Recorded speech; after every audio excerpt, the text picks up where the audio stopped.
Dull students ఎవరైతే ఉంటారో కొంతమంది మేడం, అందరు ఉండరు, కొంతమంది పిల్లలు ఎవరైతే ఉంటారో వాళ్ళని ఏం చేస్తామంటే గ్రూప్స్గా డివైడ్ చేస్తాం మేడం. ఒక 5 మెంబర్స్ గ్రూప్ చేస్తాము. ఆ గ్రూప్లో ఒక క్లెవర్ పిల్లల్ని అరేంజ్ చేస్తాం. అక్కడ ఈవినింగ్ స్టడీ అవర్లో ఆ గ్రూప్ మెంబర్స్ ఏం చేయాలంటే ఆ 4-5 డల్ పిల్లలు ఏవైతే ఉంటే ఆ క్లెవర్ పిల్లలతోటి క్లారిఫై చేసుకోవాలి. అట్లా ఒక 5-6 గ్రూప్స్ చేస్తాం ఈవినింగ్ స్టడీ అవర్లో. వాళ్ళకి క్లారిఫై చేస్తారు. వాళ్ళకు ఒకవేళ అర్థం కాకపోతే వాళ్ళు మా దగ్గరికి వస్తారు. మేము బిజీ ఉన్నా కూడా మా దగ్గర వచ్చి క్లారిఫై చేసుకొని వెళ్తారు మేడం డౌట్స్.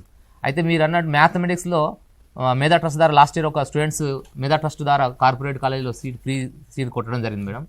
దానిలో ఇంటర్మీడియట్ ఫ్రీ సీట్ తీసుకున్నారు. అది ఐఐటి మెయిన్స్ ఎగ్జామ్ రాస్తే 99.84% వచ్చింది మేడం మా గవర్నమెంట్ స్టూడెంట్. 99.84. ఇప్పుడు ఎన్ఐటి మొన్న ఇప్పుడు కౌన్సిలింగ్ నడుస్తుంది. మా గవర్నమెంట్ స్కూల్ నుంచి రావడం ఫస్ట్ టైం మేడం. గవర్నమెంట్ స్కూల్లో ఒక సైన్ పిల్లడు ఫ్రీగా కాలేజ్ సీట్ కొట్టి ఇంటర్మీడియట్లో దాని నుంచి మళ్ళీ at a time long term లేదు మేడం.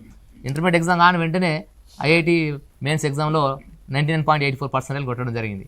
ఐఐటి కూడా అడ్వాన్స్ కూడా మన 3000 ర్యాంక్ వచ్చింది ఓబీసీ ర్యాంక్ కేటగిరీలో. ఒక గవర్నమెంట్ స్కూల్ పిల్లాడు కొట్టడం అనేది బ్యాక్గ్రౌండ్ స్టాండర్డ్ బేస్ మాదే మేడం.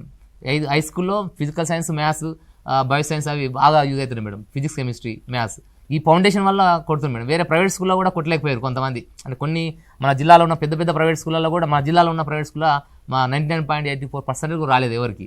ఒక గవర్నమెంట్ స్కూల్ అయిన పిల్లలకి వచ్చిందంటే మేము ఇచ్చే బేసిక్ ఆ స్టాండర్డ్ ఉంటుంది మేడం.